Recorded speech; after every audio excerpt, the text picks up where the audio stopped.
Brandon Johnson, the community organizer backed by Chicago's teachers union, he won the mayoral race. He beat fellow candidate Paul Vallis, who had the backing of Chicago's police union. Now, Vallis called Johnson to concede the election.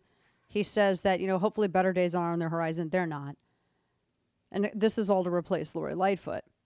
This guy, it's been said by people who live in Chicago that Lori Lightfoot talks a good game to her progressive base, but that this guy does what the progressive base wants. He had previously talked about defunding the police. He was hardcore about it. He eventually tried to run away from that during the campaign.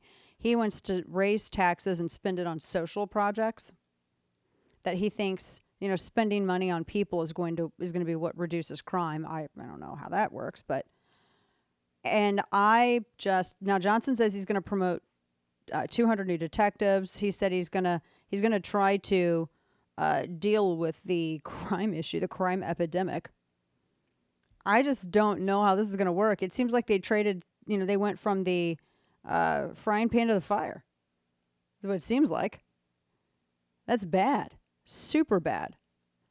So this is all what was happening. Now, I know Republicans don't really have any plays in Chicago. And the Republican Party, when we played that soundbite of Ron McDaniel, I got so mad when I heard that this morning. I got legit mad when I heard that. Because cities like Chicago, et cetera, they're, it's message. Because you don't show up is why. Our voter turnout blew in Wisconsin.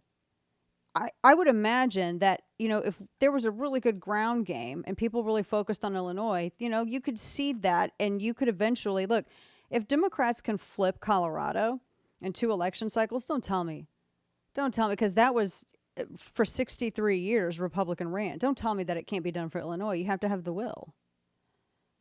You have to have the will to do it, and you have to have the gumption. And I don't think Republican leadership has either. They just see areas, that's safe blue. We're not going to cede any grounds there. You don't see Democrats doing that. Democrats will toddle or stomp into the middle of Texas, and they'll run somebody named Beto O'Rourke, a white as rice Irishman who appropriates Hispanic names as his nickname so that he can pander and cosplay to certain demographics within Texas.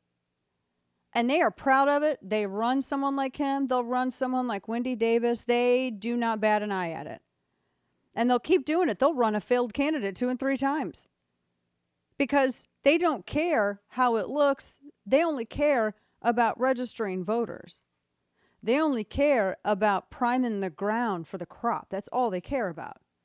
Republicans are so worried about how it looks that they don't do anything, which looks even worse.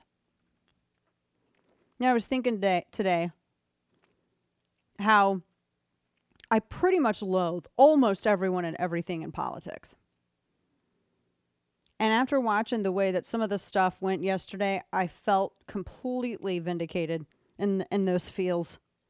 Like in Chicago, I can't tell you the number of times I hear activists in Chicago saying the GOP didn't even try. They don't even try.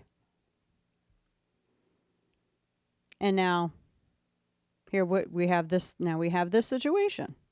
You could at least have gotten maybe a moderate kind of candidate there. And as far as Wisconsin, Ron McDaniel sitting here saying, it's about messaging. It's abortion. Abortion's an issue. That's a cop-out.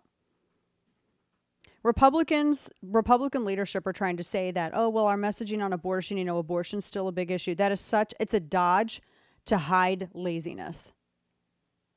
Florida Republicans ran on protecting people, protecting life against taxpayer-funded abortion on demand. And they included exceptions, whatever.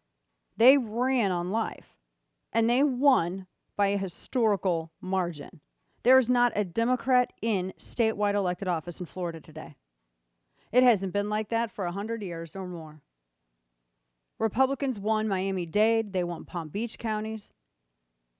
And you have a governor in Florida now who signed into law the 6-week ban right as he signed in to stop experimental surgical mutilation on healthy teens, right as he was slapping Disney because they were getting cronyist special treatment against all other businesses, in addition to signing permitless carry, all in the same week.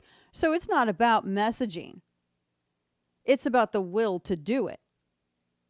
That's a dodge by Republican leadership, and a shameful one at that. About messaging. Well, it's still an important good grief.